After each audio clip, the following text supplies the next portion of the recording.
Bonjour à toi, je suis Nathalie Mougel et si tu es lycéen, je t'accompagne pour mieux réussir et mieux vivre tes 3 années de lycée et obtenir à la fin l'orientation que tu souhaites et qui est la bonne pour toi. Pour ça, il y a les vidéos, mais il y a aussi les mails et surtout Instagram. Tu as le lien dans la description. On y va ? Alors, on se retrouve cette fois pour parler de ceux qui ont trop bien, entre guillemets, réussi Parcoursup et qui se retrouvent avec le choix cornélien de plusieurs oui, entre lesquels ils ne savent pas choisir. Et effectivement, pour ceux qui ont reçu plusieurs oui, si c'est ton cas, le stress est quand même réel aussi. Tu as donc reçu 2 ou plus propositions d'admission, c'est-à-dire des oui francs et massifs. Les gens te veulent, ils veulent que tu viennes chez eux, tu les avais demandés, tu les as, mais t'en as trop.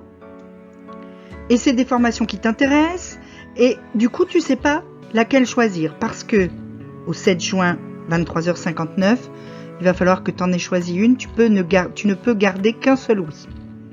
Ça c'est vraiment peut-être bien le choix le plus difficile, c'est que tu ne peux garder qu'un seul oui.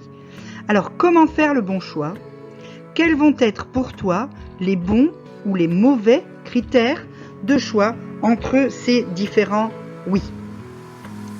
Alors d'abord, on va éliminer tout de suite les mauvais critères.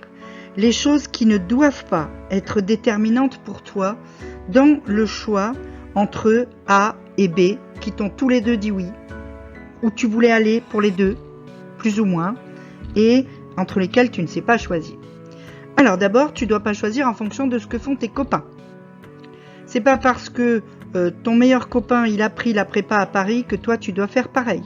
C'est pas parce que ta petite amie ou ton petit ami finalement fait ses études à Nancy que tu dois prendre le truc le plus proche de Nancy. Non.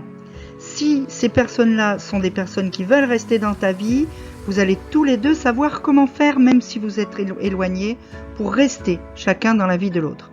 Par contre, si ce ne sont en fait que des gens qui sont là parce que tu es là, et qui le jour où tu t'en vas disparaissent, eh ben c'est pas grave du coup si tu te retrouves pas avec eux. Donc, tu ne décides pas en fonction de ce que font tes copains. Tu décides pas non plus en fonction de ce que pensent les profs.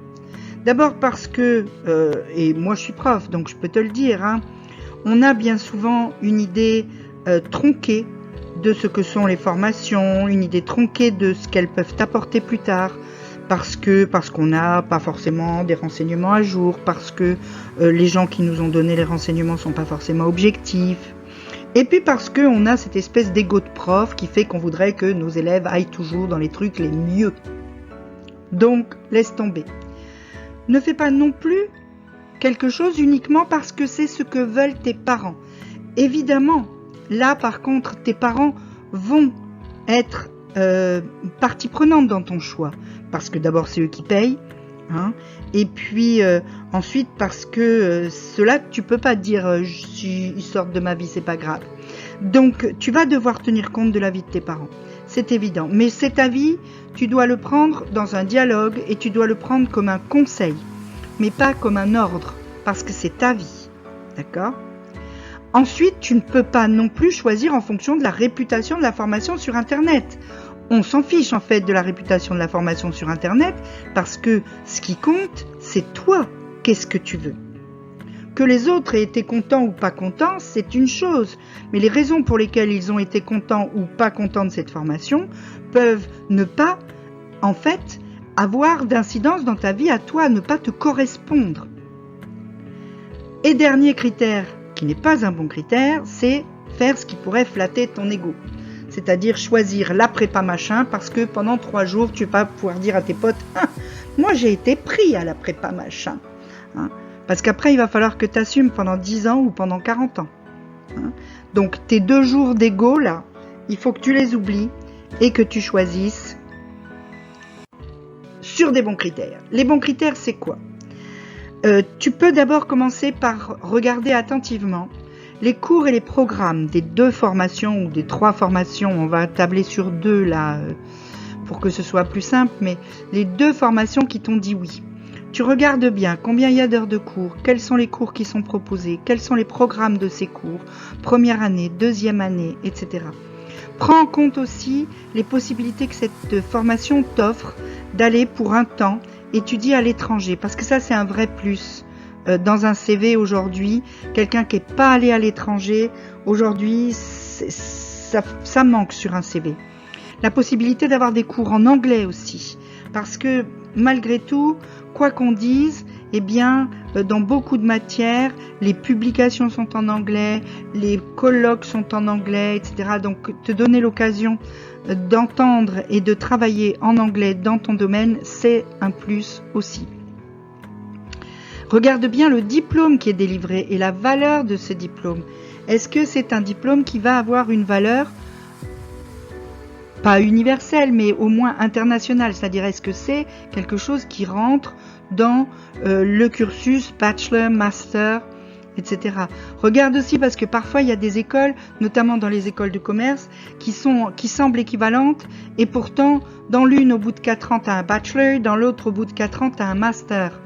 Donc ça c'est pas du tout la même chose quand tu vas vouloir le négocier après. Hein. Si par contre c'est juste un diplôme d'école, en fait, pour le négocier après, ça va être beaucoup plus dur, sauf si c'est vraiment l'école prestigieuse par excellence. Renseigne-toi aussi sur les possibilités de passerelle de cette formation vers une autre, au cas où finalement, ton choix ne te plairait pas.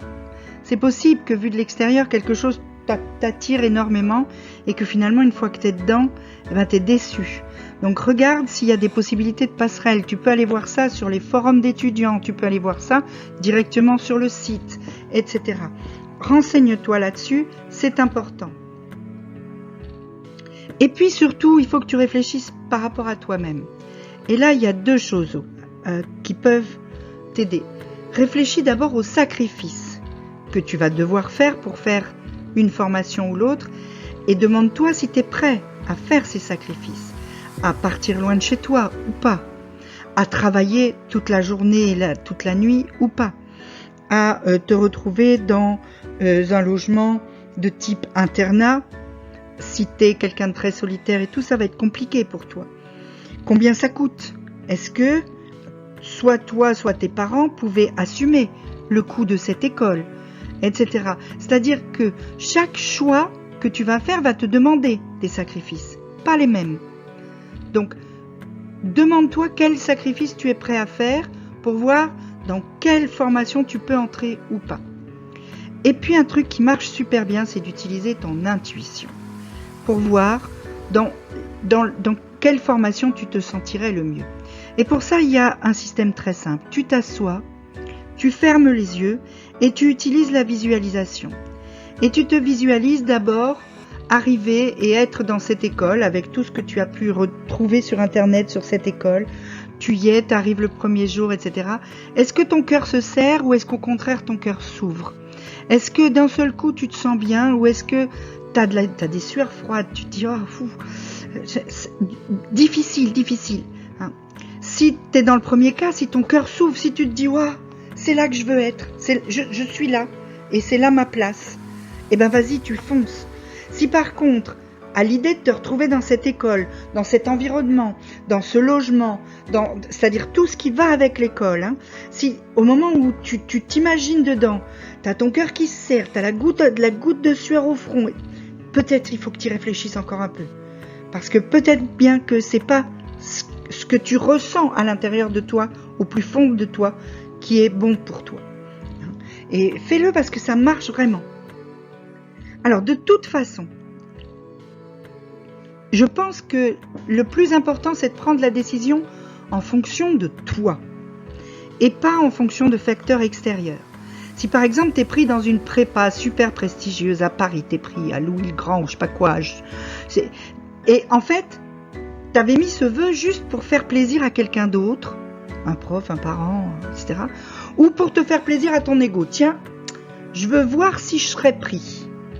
Il y en a qui font ça, hein, qui mettent une prépa super dure et super prestigieuse, juste pour pouvoir dire j'étais pris. Mais en fait, t'es pas prêt du tout. ni à t'éloigner trop de tes parents, ou t'es pas prêt à passer tes jours et tes nuits à travailler, ou t'es pas prêt à vivre dans un internat avec d'autres gens qui vont être là tout le temps, etc. Si c'est le cas, si c'est juste pour ça et qu'en fait t'es pas prêt, eh ben t'y vas pas. Même si c'est la meilleure prépa de France, tu n'y vas pas.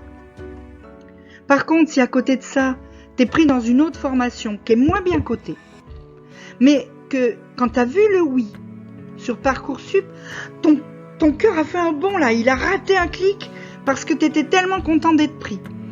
Parce que tu sais que c'est cette formation-là qui va te permettre de devenir la personne que tu veux devenir. Alors fonce, vas-y, prends celle-là. La blessure d'ego ou la mini-déception des autres, au moment où tu vas annoncer, j'ai pas pris la prépa prestigieuse, j'ai pris la petite école là qui va m'amener là où je veux. Et cette blessure d'ego ou cette déception vont disparaître très très vite quand toi tu t'apercevras et quand tes proches s'apercevront qu'en fait t'es bien là où tu es l'an prochain. Et ils seront heureux avec toi de te voir heureux dans ta formation. Tu ne dois pas oublier quand tu prends la décision en fonction de toi que c'est toi qui vas ensuite devoir y aller dans cette école, dans cette prépa, etc. C'est toi qui vas devoir y aller, c'est toi qui vas devoir partir, tout quitter, c'est toi qui vas devoir faire le boulot pour réussir. Et au final, c'est toi qui vas devoir assumer ce choix, peut-être pendant des années. Donc, fais ce choix en fonction de toi. Si tu as des questions, tu peux me les poser en commentaire. Si tu veux plus de conseils, de renseignements, etc., tu peux t'inscrire à mes mails ou me suivre sur Instagram. Je donne plein de conseils. Aux étudiants également. En attendant, petit pouce bleu, petit abonnement et petite cloche.